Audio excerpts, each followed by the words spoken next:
슬기로운 의사생활 12화 리뷰. 첫 번째 환자들 에피소드, 두 번째 성장하는 의사들, 세 번째 상간녀 이야기. 제 인생은 제가 결정해요. 송아가 속초 분원으로 내려간다는 소식을 들은 안치홍. 그가 교수님 따라 내려가겠다는 말에 송아는 이 중요한 시기에 말도 안 된다고 오지 말아야 할 이유를 대는데, 그때 안치홍이 했던 말이죠. 우리는 어떤 결정을 하기 전에 많은 생각과 고민을 하고 또 누군가에게 자문을 구해서 결정을 합니다. 저는 슬기로운 의사생활 12화 주제는 삶과 죽음, 그리고 고민에 대한 결정, 즉 선택이라고 생각하는데요. 스리생이라는 드라마를 통해 인생의 축소판을 보는 듯 했습니다. 인생은 B와 D 사이에 C다. 장폴 사르트르의 말인데요. 벌스와 데스 사이에 초이스가 있다는 것입니다. 태어남과 죽음 사이에 선택이 있다는 뜻이죠. 정원이는 병원에 남기로 결정하고, 익준이는 송아에게 고백하기로 결정하고,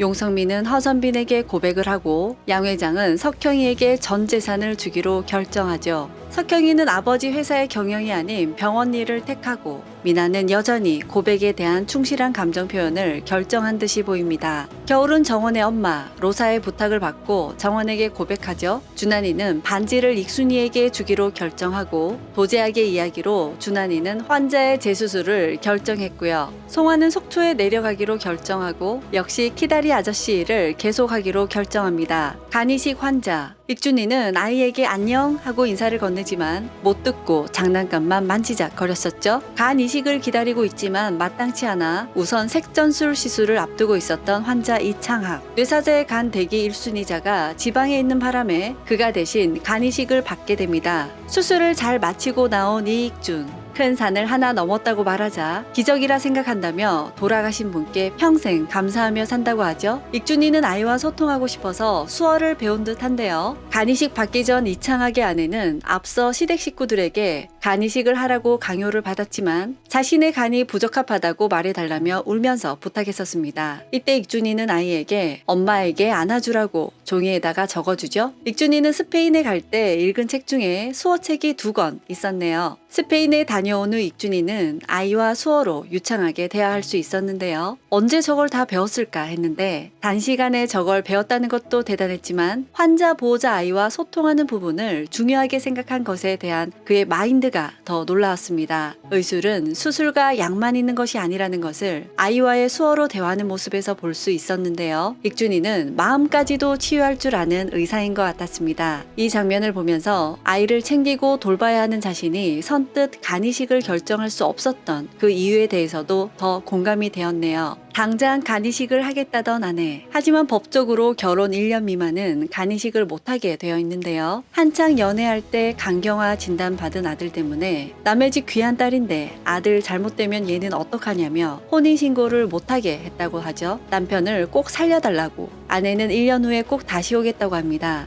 앞에 환자 가족들이 며느리에게 간이식을 강요했던 가족 분위기와는 대조되는 모습을 보여주었는데요. 제작진들은 이 극과 극의 환자 사례들을 보여주면서 가족에 대한 의미를 한 번 더 돌아보게끔 해주고 제 마음속에 강한 여운을 남게 해주었습니다. 예약을 하고 기다리는 임산부들, 짜증이 극도에 달한 상황입니다. 이 임산부는 아이의 심장이 안 뛴다는 소식을 듣는데 그녀의 눈에는 주체할 수 없이 눈물이 고이고 카메라는 임산부의 배 위에 쏟아진 눈물을 담습니다. 이 장면을 자세히 돌려볼 때마다 그녀의 연기가 실제 상황인 것 같아 연신 눈물을 훔쳤는데요. 이소라의 배경음악은 그 감정을 한층 더 고조시켜 주었습니다. 진료가 한참 밀려 있는데 임산부를 배려하는 석형. 밖에서 기다리던 산모 남편은 진료실에 너무 오래 있다고 항의하러 가려고 하는데 아내가 붙잡죠. 아이를 품고 있지만 이미 죽었다는 소식을 들은 임산부의 울음소리는 진료 대기실에도 병원 전체에도 울려 퍼지는 듯 했습니다. 2번의 유산으로 걱정이 많았던 이 산모는 더 이상의 조산을 걱정하는 시기가 지나갔다는 희소식을 듣게 됩니다. 산모의 남편은 그동안 마음고생 많았던 아내의 아픔을 대신 해줄 수 없었기에 복받치는 마음에 눈물을 쏟는데요. 이 경우 역시 앞에 보여줬던 산모의 눈물과는 대조적이죠. 삶과 죽음, 기쁨과 슬픔, 희노애락 그 자체가 삶임을 보여주는 듯 했습니다.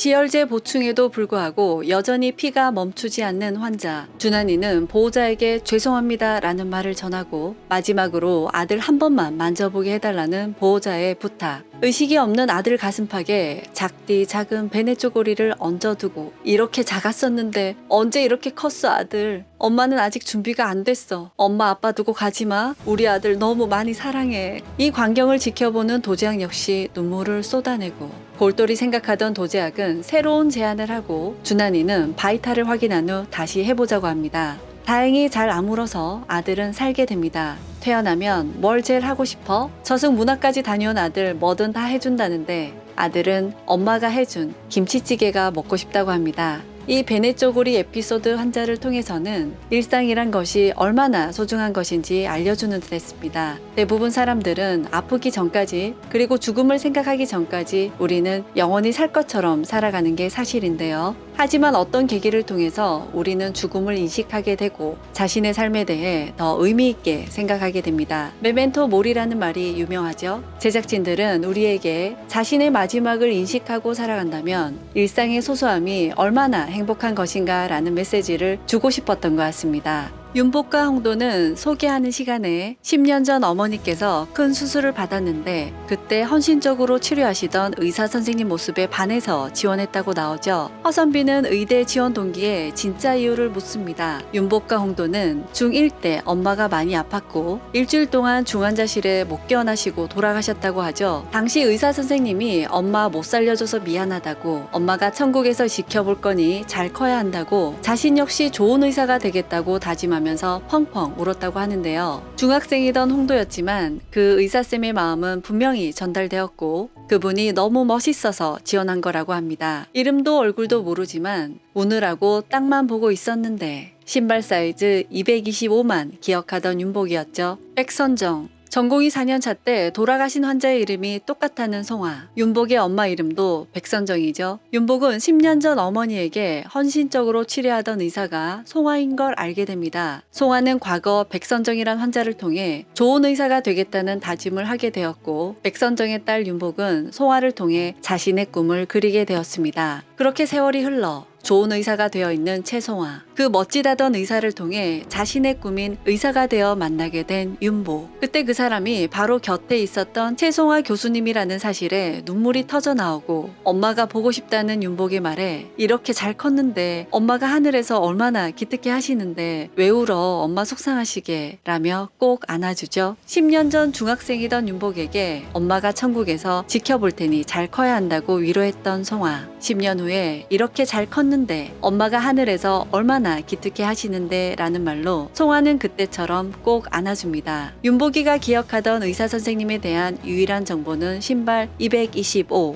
카메라는 송아의 신발을 클로즈업 하죠. 이들은 어떤 직접적인 말 없이도 시청자들에게 충분히 표현해주고 있었습니다. 두 번째, 스승과 제자. 첫 번째, 안치홍. 회진을 돌던 최송아와 안치홍. 수술을 하루 앞두고 있는 환자인데 무슨 검사가 있다는데 아직 안내를 못 받았다는 말을 듣습니다. 담당 주치의를 물어보는 송아. 안치홍은 환자에게 다음 검사에 대해 친절하게 설명을 해주고 담당 주치의가 허선빈인데 수술 후에 안내 드리려고 했을 거라며 쉴드를 쳐주죠. 동료의 환자까지 살피고 챙기는 안치홍에게서 송아의 완벽한 모습을 닮아가는 듯하네요. 더 이상 경찰을 할 수 없다며 자신의 처지를 비관했던 환자에게 지용이는 자신의 아픈 과거의 경험을 말하며 위로했었죠. 석 달 전 위로받고 뇌수술 받았던 그 환자가 찾아옵니다. 지용이는 펜을 선물 받죠. 10년 전 송아에게 감동했던 윤복과 홍도가 의사가 된 것처럼 지용이도 송아의 뒤를 이어 훌륭한 의사가 되어가는 과정이네요. 비록 첫 집도를 마무리하진 못했지만 선한 영향력을 끼치며 진정한 의사로 거듭나는 모습을 보여주는 듯 했습니다. 두 번째, 추민하. 명원원의 부재로 많은 당당당을 대신 맡으면서 피로가 극도에 달했는데 응급 산모의 수술을 안 할 수 없는 상황까지 맞닥뜨렸었죠. 추민하는 떨리지만 담대하게 산모의 응급수술인 첫 집도를 해내게 됩니다. 예측 불허의 병원. 생사 앞에서 선택이 숙명과도 같은 의사의 모습을 보여주면서 추민하는 의사로서 한 단계 더 성장할 수 있었던 계기가 되었었죠. 세 번째, 장겨울. 바쁜 GS임에도 불구하고 불만 없이 성실한 모습의 장겨울이지만 환자 응대에는 서툴고 차가운 모습의 겨울이었는데요. 첫눈에 반한 안정원 안정원 교수님께 환자에게 가져야 할 의사의 마인드에 대해 따끔한 충고를 듣게 됩니다. 장겨울은 환자를 대하는 정원이의 세상 따뜻한 모습을 하나하나씩 보고 배우며 따르게 됩니다. 첫 집도를 너무도 멋지게 성공해낸 장겨울. 수술실 안에서도 중환자실 안에서도 사랑에 꼽히는 소리가 들리는데요. 환자에게 공감 능력이 부족했던 장겨울은 자신이 첫눈에 반한 안정원의 행동을 보고 배우고 보호자에게 어떻게 하면 쉽게 설명할까에 대한 고민한 결과 그림을 그려가면서 환자가 알아듣기 쉽게 설명했었죠. 안치홍은 송화에게 첫눈에 반했고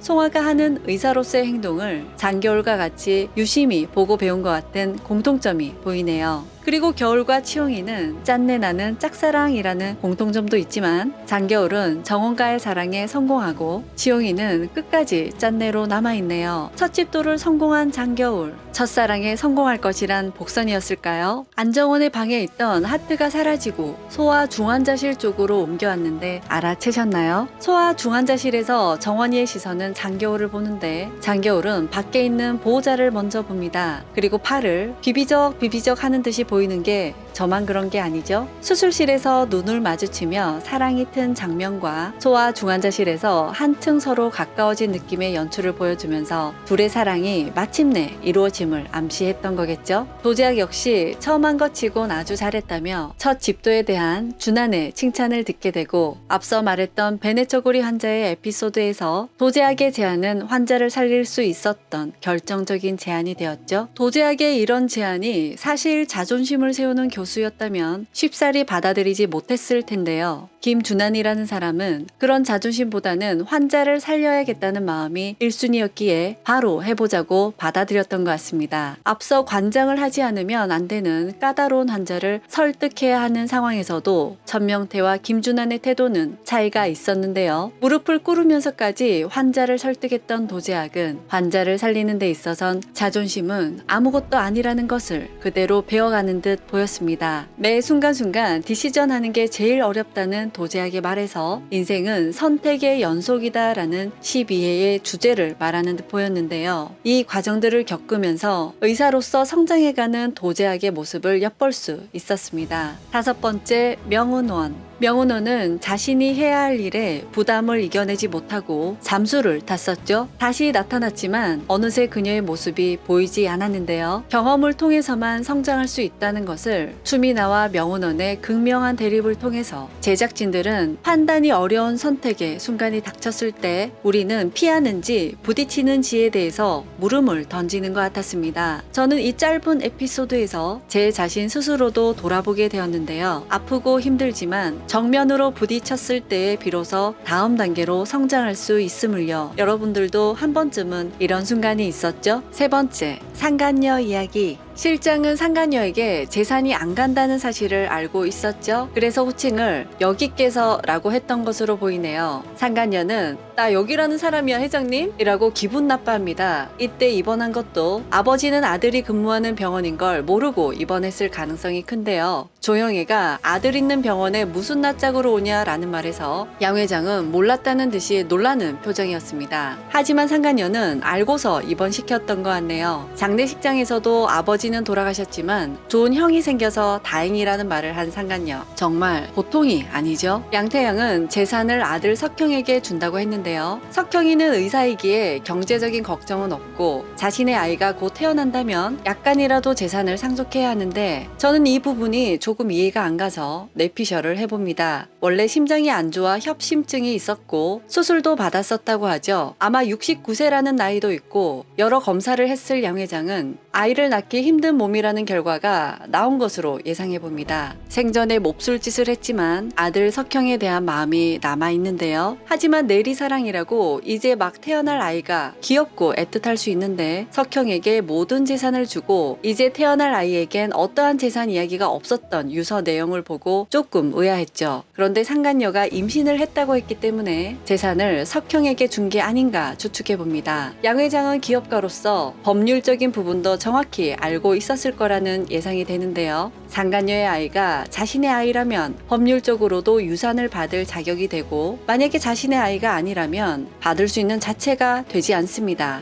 물론 익준이의 말대로 친자임을 증명하는 것은 어려운 일이라고는 했지만 불가능한 일은 아니니까요. 이번 12회 에피소드는 러브라인도 있었지만 삶과 죽음 그리고 고민에 대한 결정과 선택이 주제라고 생각되었는데요. 슬기로운 의사생활이라는 드라마를 통해 인생의 축소판을 엿보는 듯 했습니다. 인생 40년 차에도 아직 성장통을 겪는 99학번 5인방들, 그들의 작지만 따뜻한 이야기들, 결국 사람 사는 이야기들이라 더 공감되었던 드라마. 몇 개월간 함께 웃고 웃을 수 있었는데요. 저는 그럼 12화 네 번째 영상으로 찾아뵐게요. 더 이상의 자세한 설명은 생략한다. 그럼 안녕!